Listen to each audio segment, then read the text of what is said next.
যারা মব করে অভ্যস্ত তারাই মিটফোর্ডের নৃশংস হত্যাকাণ্ডে জড়িত বলে মন্তব্য করেছেন বিএনপির স্থায়ী কমিটির সদস্য ডক্টর AZM জাহিদ হোসেন। দুপুরে সিলেটে মহানগর বিএনপির বিশেষ সভায় একথা বলেন তিনি। বিএনপি মব ভায়োলেন্সে বিশ্বাস করে না বলেও জানান দলটির এই কেন্দ্রীয় নেতা। বলেন, বিএনপি আইনের শাসনে বিশ্বাসী।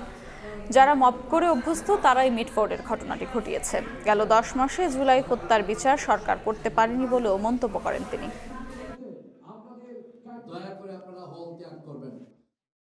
জনগণের সমর্থিত সরকার ছাড়া, গণতন্ত্র ছাড়া এখান থেকে পরিত্রাণ পাওয়ার কোনো উপায় নেই। তা না হলে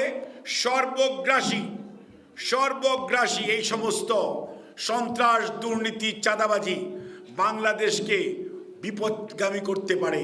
তখন অন্য কিছু হয়ে যাওয়ার সম্ভাবনা থাকছে।